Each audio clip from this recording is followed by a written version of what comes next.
All right, so today I wanted to go ahead and thank some of you guys that are watching my videos that I put out. You know, it means a lot to me that people are listening to what I have to say.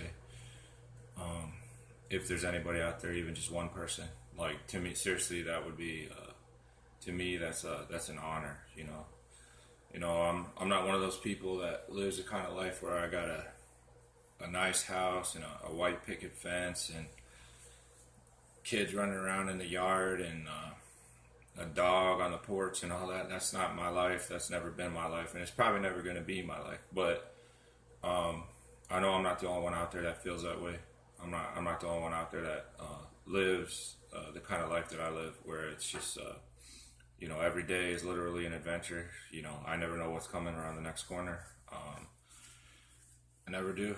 I never know what's coming next. So I just wanted to say thank you to anyone who's been listening to my videos and kind of following what I have to say.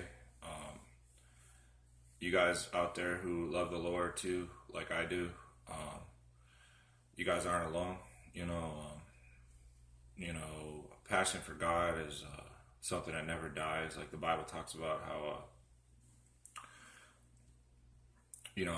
Jeremiah had a fire in his bones. He couldn't stop having a passion for God. He couldn't stop doing what he loves to do for God. He even tried to. Like it shows in the Bible that he tried to stop. Talking about God. He even said he tried to shut his mouth when it came to speaking about God, because I mean, good. It's not exactly like good things were happening to Jeremiah. He kept getting thrown in prison and thrown in like dungeons and stuff like that, like really filthy, just horrible dungeons. And people were getting angry at him because he kept talking about God.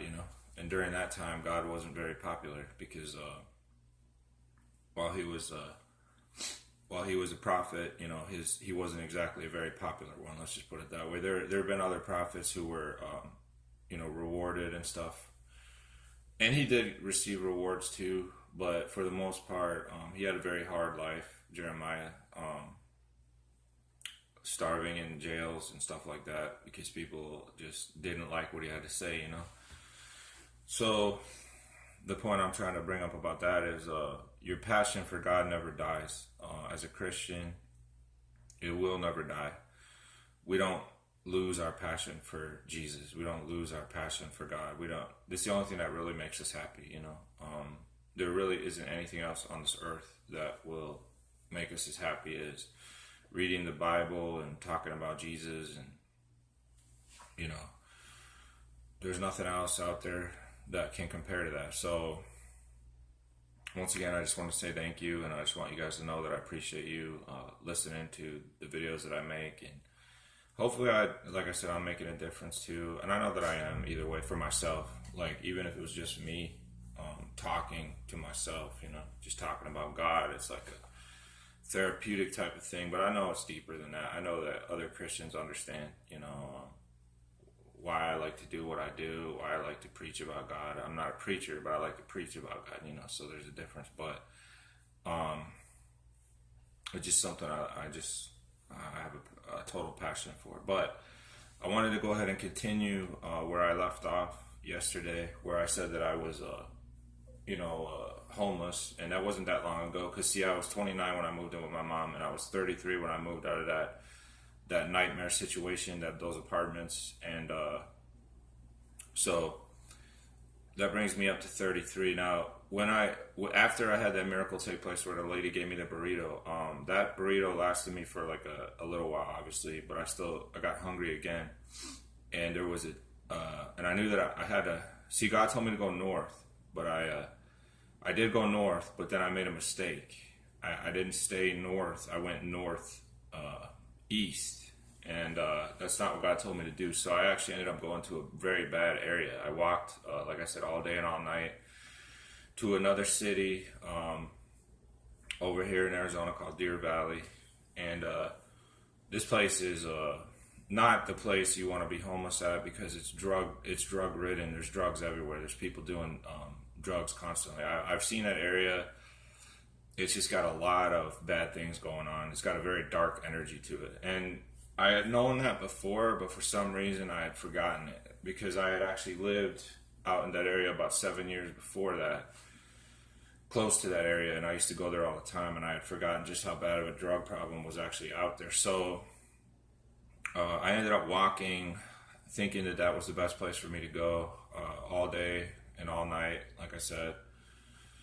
And when I finally got there, this is the second miracle that took place. On the way there, I had already been walking for hours, and I was this is during the daytime. It was extremely hot, and it gets really hot out here in Arizona. It can be 110 degrees out during the summertime, and it was the summertime because when I left those apartments, it was around August or late July, and hottest time of the year, pretty much during that period. So got sunburn all over my face. I remember that. It just I worst sunburn I've ever had on my face. It took like almost a week to go away, but I had to get from one point to another, and I just chose the wrong area to go to. So on the way there, though, another miracle took place. Another miracle occurred that can't really be explained by anything other than just that's God. That's the way God is. That's the way God works.